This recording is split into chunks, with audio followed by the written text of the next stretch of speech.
The book of Amos in the Hebrew Bible tells of the words and deeds of the prophet Amos. Amos is known for being a fiery preacher of justice, the one who coined the phrase, "Let justice roll down like waters and righteousness like a mighty stream." In one story, God shows Amos a plumb line. How many of you know what a plumb line is? Wow. Okay, so I didn't know until a colleague shared this story a few weeks ago. So I'm glad you all are better builders than me. Essentially, if you don't know, it's a string with a weight tied to one end that can hang vertically to indicate whether a structure is straight or not, centered or not. So in this biblical story, God actually isn't trying to show Amos that buildings weren't built well. Instead, God is using the plumb line as a way of measuring justice. Were the Israelites living in a just and righteous way? Were they in line with that plumb line? Were they living up to the expectations that God had set for them? Presbyterian minister Joseph Clifford used this story in a 2013 sermon to ask, what is your plumb line? By what do we measure our lives and our community? What tells us that things are aligned and that life is where it needs to be? And finally, he asked, how do our plumb lines compare to God's? Hearing this story and Clifford's questions made me wonder, what is our plumb line as Unitarian Universalists? That question of how our plumb line compares to God's may not resonate with all of us, but we can certainly ask ourselves how we are measuring up to the plumb line that our faith holds up for us. How are we living up to the expectations of our faith? In Clifford's sermon, he says that God's plumb line has a lot to do with the poor. It has a lot to do with righteousness, that is, living in right relationship with God and neighbor. It has a lot to do with justice. I think we could say almost the same thing about Unitarian Universalism's plumb line. It has a lot to do with living in right relationship with our neighbors. It has a lot to do with justice. Our plumb line is less about what a God expects of us and more about what we expect of each other. That question Sadie asked at the end of her story. One way of thinking about our plumb line as Unitarian Universalists is to look at one of our core beliefs, the belief that we are all connected, that what affects one of us affects all of us. That text from Matthew that Eileen shared says, "Whatever you did to the least of these, you did to me." For us as Unitarian Universalists, what that means is that whatever we do to the least among us affects every single one of us. As we often say, our freedom, our liberation is all bound up together. We are Universalists after all, so none of us is free until all of us are free. As long as there are babies coming down the river, it's not just a problem for those babies. It's a problem for every single one of us. So when I take this plumb line of Unitarian Universalism and I look at our local community, when I look at the greater Nashua area, I have to say there's a lot of ways we are not measuring up as a community. If Amos were standing up on a hill, as he did in the story that I told at the beginning, if he were standing up on the hill and passing judgment on us, rather than on the Israelites, I don't think it would go very well. And one of the ways that we aren't measuring up as a community is when it comes to affordable housing. If you rent your home, or if you have rented in the last few years, you probably know firsthand the way that rents are skyrocketing all across New Hampshire and in Nashua, here in Nashua in particular. In the last 3 years, rents in Hillsborough County have gone up by 25%. These days, in order to afford a 2-bedroom apartment in Nashua, you need a full-time job with an hourly wage of over $27 an hour. Now, as you might know, New Hampshire has no minimum wage, and so we default to the federal minimum wage, which is $7.75 an hour. So that leaves people working for the minimum wage about $20 short per hour. There's actually only 12% of units in Hillsborough County that are affordable to someone who is making at or below the county's median income of $44,700. Now, if you remember high school math, you remember how medians work, right?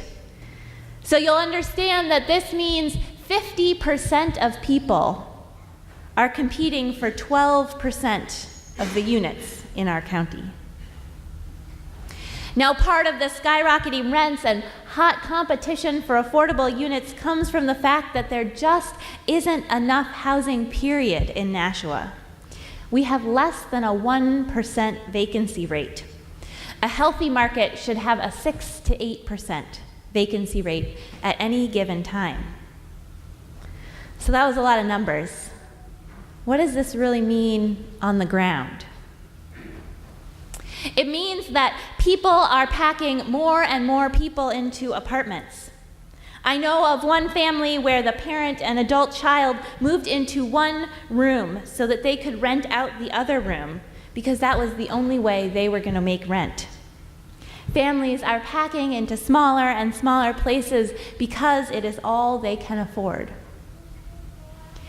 It means that people are staying in unsafe and sometimes emotionally toxic situations because they know that if they leave, they won't be able to find anything else in their price range.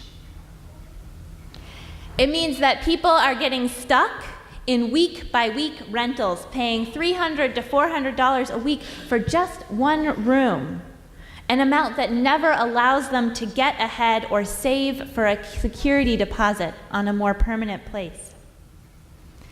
It means that people are spending far too much of their income on housing, 50% or more, and having to make hard choices about where to put that small amount that is left over for everything else, whether they're going to be able to eat or put gas in the car that month. It means that people are ending up living in cars or on the streets because they have no other choice. And it means that some people simply aren't moving here. I know of cases where people have gotten jobs here in Nashua and have had to live 30 minutes away or more because they just can't afford to live here. None of this feels like we are living up to the measures of Unitarian Universalists' plumb line. None of this feels like we are living in right relationship with our neighbors. Now, there's been some great work in recent years in our community around ending homelessness. We've been doing a pretty good job of pulling those babies out of the river. Not perfect, of course, but we've made some really amazing progress. And we can't just stop there, right? Now we need to go upriver, take that risk, and go upriver and take a serious look at how these babies are getting in the river in the first place. Why are people becoming homeless in our community? I've been discussing housing with a group of faith leaders in town for the past year. There are 8 of us, across the city and even over to Hollis, preaching this weekend on this very topic. We've read articles, met with various city leaders, shared stories from our own congregations, and tried to strategize about what we can do together to make sure that everyone in the greater Nashua area can afford a home. And our biggest conclusion has been that this problem is complicated. There is not one easy solution. There is no quick fix. I can't tell you, go out here today and do this one thing and we'll fix it. It's not that kind of problem. There are all kinds of political options to help with the problem. The city could offer subsidies for developers who include affordable units when they build, for example. We could change the zoning regulations to allow for more flexibility in what can be built where. The city or state or even federal government could actually build affordable housing themselves. And there are also all kinds of issues that are connected to housing that would help move the needle. If we, for example, raised that minimum wage or had one at all, that would certainly help people afford a place to live. But in all of our research, the thing that seemed the most out of alignment with our plumb line was the way in which affordable housing projects so often get stopped by the people in the neighborhoods where they are supposed to be built. Sure, we're all for affordable housing, but not in my backyard. According to our city officials, this is one of the barriers to getting more housing built here in Nashua and in surrounding communities. People don't want affordable housing near them. They don't want their life to be impacted. This type of not in my backyard mentality is not in right relationship with our neighbors. It is antithetical to our universalist belief that what affects one of us affects all of us. It harms our community and ourselves, moving us further from a world where all are free. If we are to make any headway on housing in our community, we need to fully embrace our universalism and become the yes in my backyard people. And not just a I won't do anything to stop it kind of yes, not a passive yes, but an emphatic yes that actively advocates for affordable housing, tackling the issue from every possible angle. We could be the yes in my backyard people who show up to planning and zoning board meetings to speak in favor of projects that will bring more housing, and especially more affordable housing to our community. We could be the yes in my backyard people who advocate for a multi-million-dollar bond in our city to provide subsidies for affordable housing. We could be the yes in my backyard people who make sure that our elected officials at every level of government never forget that we care about affordable housing because we bring it up every chance we get. And we don't re-elect them unless they start taking action. We could be the yes in my backyard people who, as landlords ourselves perhaps, commit to keeping rent as low as we can afford. We could be the yes in my backyard people, offering an emphatic yes to our neighbors, recognizing the ways in which our faiths are intertwined, and trusting that they will say yes right back to us. If you want to learn more, if you want to start learning how to be a yes in my backyard person, come to one of the events on the flyer in your order of service. Our local Granite State Organizing Project chapter is hosting both, and we would love to have you there. If you can't make it to those events, start paying attention in your everyday lives. How often do you hear housing talked about on the news or by politicians? What is the story that they are telling? And how might we tell a different story? As Unitarian Universalists, we are called to be the yes, yes in my backyard people, to love our neighbors as ourselves because our future depends on it as much as theirs does. The next time we pull out our Unitarian Universalist plumb line of justice, let's hope that our community measures up a little bit better than it does today.